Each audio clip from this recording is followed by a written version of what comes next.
Imagine you're trying to spot the next global financial crisis. You probably aren't looking at a local real estate newsletter from Colorado Springs that's just trying to lease office space, right? No, definitely not. You'd be looking at Wall Street or, I don't know, international trade reports. Exactly. But today, we're going to show you exactly why you should be looking at this local newsletter. Because usually, when you want to take the pulse of a city's political climate, you look at the op-ed pages. Or maybe you tune into a really contentious city council meeting. Right, you look where the arguments are supposed to happen. You expect the discourse to be neatly packaged in those designated arenas for public debate. But the most revealing conversations often happen in the margins. In documents intended for a completely different purpose. Which is why today's deep dive is entirely focused on a commercial real estate newsletter. Specifically, it's called Tim Lee's Market Report from Colorado Springs, dated August 18th, 2026. And on the surface, this is just a document designed to sell industrial condos. I mean, it throws around terms like cap rates. Which, for anyone outside of commercial real estate, is basically just a metric showing the expected rate of return on an investment property. Yeah, standard industry jargon. But if you read between the lines, and honestly, it's not even between the lines, it's right there in bold text. This document is a incredibly rich, highly opinionated lens into how massive global issues are colliding at the hyperlocal level. It really is. It serves as this surprisingly detailed manifesto on civic finance and grassroots organizing and, well, the hidden infrastructure of the artificial intelligence boom. We are essentially looking at a collision between global tech ambitions and municipal zoning laws playing out in real time. Right. Now, before we get any further into this, we need to make something abundantly clear to you, the listener, because this document, it contains some highly charged political rhetoric. It does. It touches on flashpoints that resonate with both left-wing and right-wing talking points. Yeah, and in this deep dive, we are acting strictly as your impartial journalistic guides. We are not endorsing any of the viewpoints or the language or the politics contained in this source material. Right, we are just observing the friction. Our mission is simply to unpack these arguments to help you understand the very real civic battles happening in this community. We're evaluating the blueprints, not taking a side in the zoning fight. So today, we're tracing the life cycle of a modern city's survival, and we're doing it all through this single document that starts with a fight over local billboards and somehow ends up predicting a $1 trillion AI financial collapse. Which is quite the pivot for a real estate mailer. It really is. Let's start where the author starts, down at the street level. I can only describe this opening section as a kind of civic megaphone, because before the author even gets to his property listings, he uses his commercial platform to launch a political action campaign. Yeah, he's actively trying to raise $50,000. Right, 50 grand by roughly 50 billboards across Colorado Springs that simply say, "See a cop, thank a cop." And what's interesting is he provides specific historical context for this drive. He notes that the campaign started a few years ago, during what he terms the defunding era. Ah, right, when the city was struggling to hire and retain police officers. Exactly. They were facing a severe staffing shortage, and this billboard campaign was born out of a desire to boost morale and retention within the local force. And this isn't just, one guy shouting into the void. He has mobilized actual local businesses, places like Garden of the Gods Trading Post, Blazer Electric, Weathercraft Roofing. Yep, he's pulling his network together. And his ultimate long-term goal is wild. He wants to buy up 100% of the city's billboard space every October for Police Appreciation Month. But, okay, let's unpack this structurally. It's like opening the Sunday classifieds and finding a grassroots organizing manual. It's very unorthodox. Right. How does a local businessman leverage a commercial mailing list into a political action tool without completely alienating his client base? Well, to understand that, you have to look at the historical precedent of corporate paternalism and local stewardship. Think back to the company towns of the American Industrial Revolution. Oh, like where the factory owned the houses and the grocery store. Exactly. In those towns, the line between private enterprise and civic infrastructure was essentially non-existent. And while this isn't that extreme, local business leaders today often still view themselves as the ultimate stakeholders in a city's cultural and physical safety. Because they have roots there. They aren't going anywhere. Right. They possess capital, they have established networks, and they have platforms.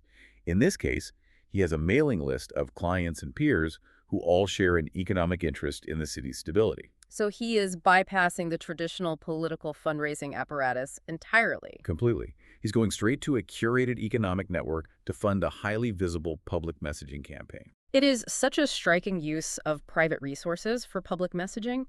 But, while this billboard campaign is fundamentally about supporting the current day-to-day operations of the city, the newsletter then takes a really sharp turn. It pivots hard. It does. It goes straight into a much larger, much more combative fight over how the city is actually going to fund its future.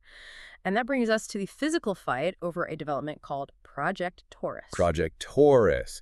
This is the code name for a proposed Raiden AI data center right near the Garden of the Gods. And this is exactly where the hyperlocal meets the global. Yeah, because the author is using his newsletter to prepare his readers for a massive city council protest scheduled for September 17th. And he does not mince words about the protesters. No, he really doesn't. He frames them as imported and uninformed. He actually compares them to 1960s-style anti-establishment activists who were just out to beat the man. Right, but setting the rhetoric aside for a second, he does actually break down the opposition's case into specific objections. And rather than covering all 5 of them, let's zoom in on the 2 biggest anxieties driving these protests: water and power. The big two. Always. People are terrified these massive AI data centers will drink the city dry. Which, I mean, water in the American West is always the primary battleground. And the concern is incredibly valid when you consider traditional evaporative cooling systems. Because those can consume, what, millions of gallons a day? Millions. But the author counters this by detailing the specific mechanics of Project Taurus. He explains that it utilizes a closed-loop system. Meaning the water isn't just evaporating into the atmosphere or being dumped hot into a river. Right, he compares it to a car radiator. Yeah. You fill it up once, and the same water circulates continually to pull heat away from the servers. And the stat he uses is great. He claims the entire massive facility uses about 1.5 times the water of the downtown YMCA pool. Which really puts it in perspective. It's a localized, contained footprint, rather than this constant draining vacuum on the municipal reservoir. Okay, so that's the water argument. The second major flashpoint is the power grid. The fear here is that an AI data center will completely monopolize local electricity and drive utility bills to the moon for average residents. And the scale of power we are talking about here is hard to fathom. To illustrate it, the author notes that 1 megawatt of power is enough to supply 1,000 houses. 1,000 houses per megawatt. And data centers require how much? Hundreds of megawatts. Wow. Okay, so how does he defend that? Because the mechanism he outlines is fascinating from a municipal finance perspective.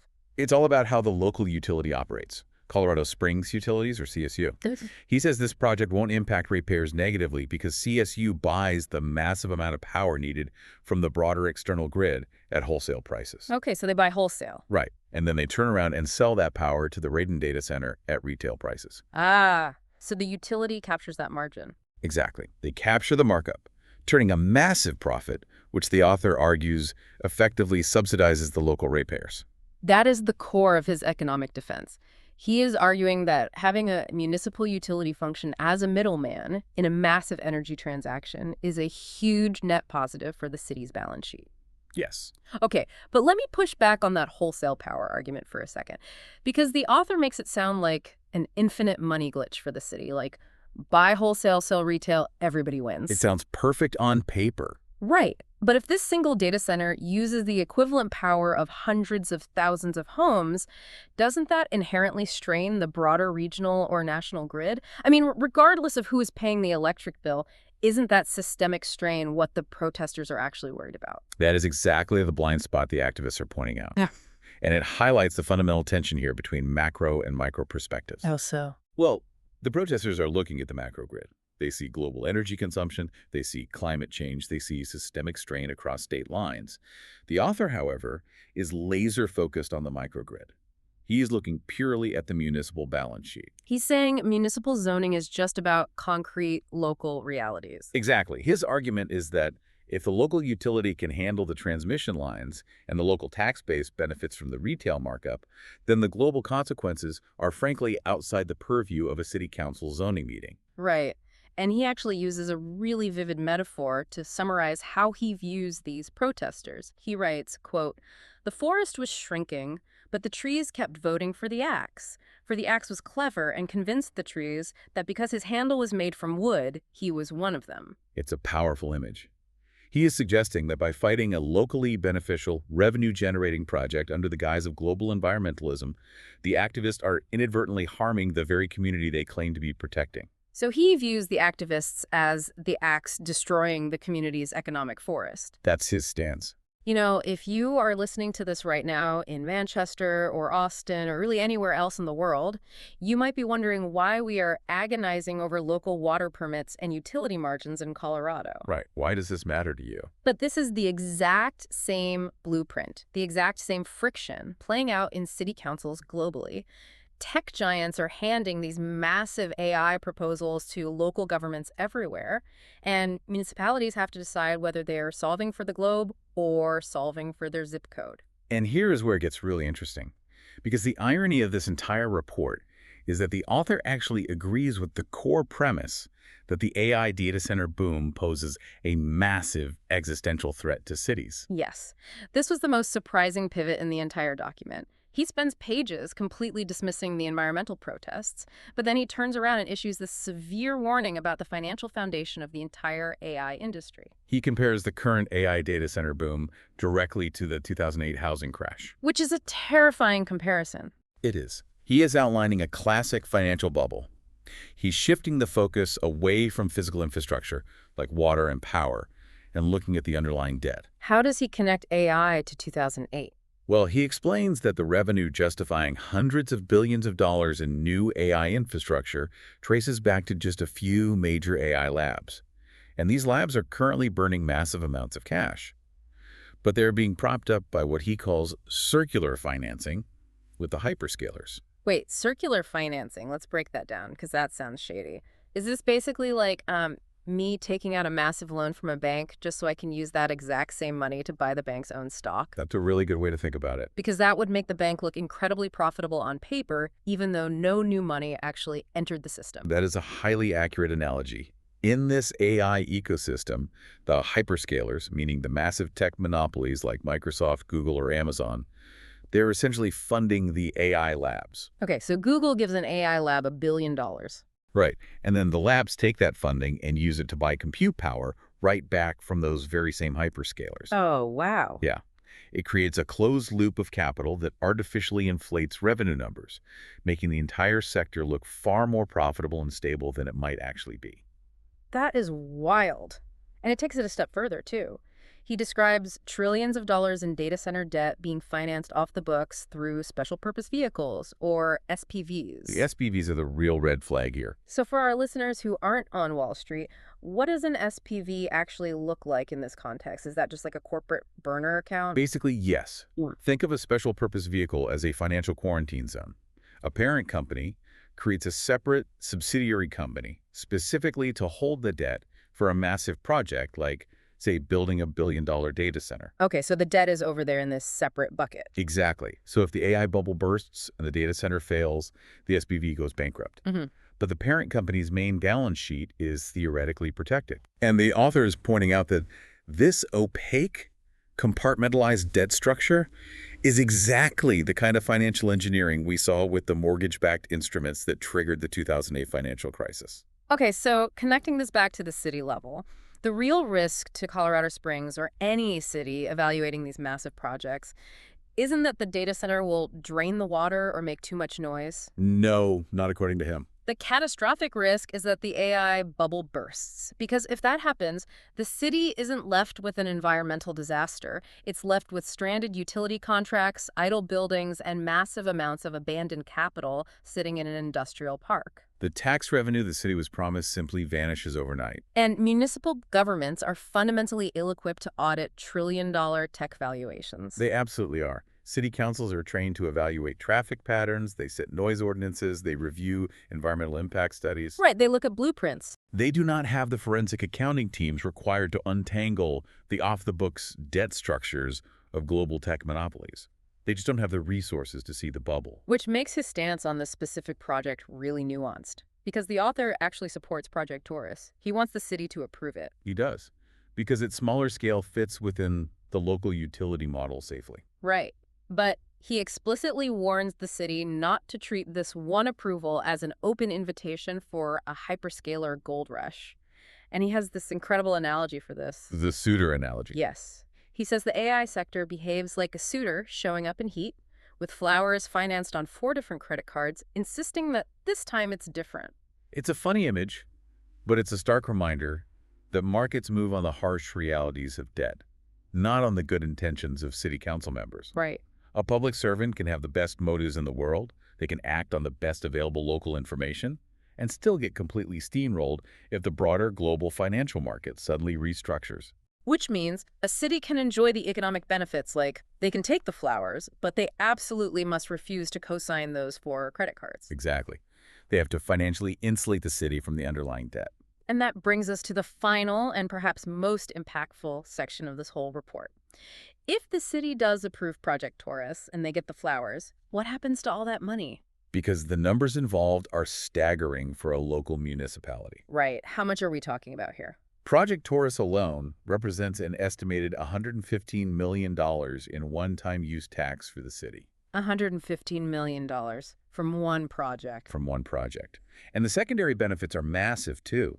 The local school district, District 11, stands to gain an estimated $750,000 annually if the building is fully utilized and assessed properly. That is life-changing money for a mid-sized city. But the author's biggest fear is that the city council will take that $115 million and, well, in his words, piss it all away on immediate short-term fixes. Right, plugging budget holes, funding pet projects. Basically treating it like they just scratched off a winning lottery ticket at the gas station. Which is what a lot of municipalities do when they get a windfall. But instead of that, he proposes a structural civic solution. He calls it the Taurus Endowment. The Taurus Endowment, how does that work? Well, he suggests the city should treat this windfall exactly the way Harvard University treats its endowment. Oh, so you don't spend the principal.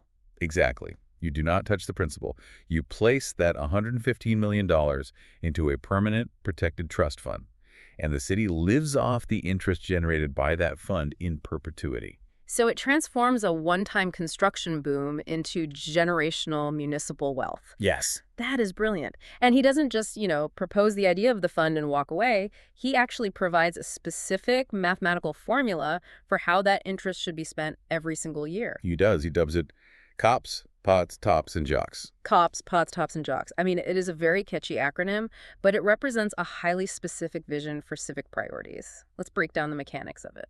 Sure. So COPS is obviously for police funding. Which ties right back into his billboard campaign from the very beginning of the newsletter. He wants to ensure permanent capital for recruitment and retention. Exactly. Then you have POTS, which is for infrastructure, specifically road paving and filling potholes. Always a crowd pleaser. Then TOPS stands for trails and open spaces. Maintaining the natural environment that actually draws people to Colorado in the first place. Right, protecting the local asset. And finally, JOCS is a targeted investment in elite athletes and sports facilities. Which leans heavily into Colorado Springs' specific identity, right? Because they brand themselves as Olympic City, USA. Exactly. It's an investment in their unique civic brand. Hmm. But stepping back from the specific acronym, this framework raises a critical question about what real civic leadership looks like in an era of rapid technological disruption. How so? Well, the author is drawing a hard line between reactive politics and proactive institutions. Reactive politics being what we see constantly, waiting for a massive corporation to propose a development, dealing with the subsequent street protests, arguing over specific environmental metrics. Right, and then hastily writing a press release once a compromise is reached at 2 a.m. It's exhausting, and it leaves the city vulnerable every single time a new proposal comes across the desk. Which is precisely why proactive institutions are necessary. He argues that standards written under the pressure of protests aren't leadership, they are just paperwork. Wow. True leadership is building a permanent standing framework before the crisis even arrives. So if the city establishes the Taurus Endowment now, then the next time a tech giant wants to build a massive industrial load in their zip code, it doesn't have to trigger a panic street fight. Exactly. The negotiation becomes a known formula. The community already knows exactly what it requires, how much revenue it will generate, and permanently how that revenue will be distributed. It takes the emotion out of local zoning and replaces it with math. I love that. It's the difference between treating a massive data center as a temporary windfall versus treating it as the foundation of a generational trust fund. It's a completely different paradigm for municipal governance. It really is. Yeah. Well, let's bring it all together. We started today by opening a local real estate broker's newsletter. We found a grassroots billboard campaign designed to support local police, bypassing traditional politics by utilizing a commercial network. Then we waded into the physical realities of the AI boom, breaking down the mechanics of closed-loop water systems and wholesale power margins. Right. And then we navigated a incredibly stark warning about a 2008-style financial collapse hidden in the off-the-books debt of the tech industry. And finally, we ended up looking at a blueprint for a multi-million-dollar municipal endowment designed to secure a city's future forever. It is a remarkable journey through a single document. By analyzing this real estate report, we gain a clear, unfiltered window into the incredibly complex, high-stakes choices that municipalities across the entire globe are facing right now. Yeah, the local zoning board, which was historically tasked with deciding, where to put a new strip mall or a gas station, is suddenly on the front lines of the global artificial intelligence revolution. They're being asked to evaluate trillion-dollar financial structures and global energy impacts. It's wild. And that leaves us with a final thought for you to mull over as we wrap up this deep dive. If AI data centers are truly going to be the factories of the 21st century, the engines driving the next era of human commerce, what will ultimately define the most successful cities of the future? It's the ultimate question. Will they be defined by the sheer number of massive tech giants they manage to attract within their borders? Or will they be defined by the strength of the financial firewalls they build around themselves, ensuring they survive the inevitable boom and bust cycles of the AI age? Think about it. A critical question for any community. Thanks for diving deep with us today. We'll catch you next time.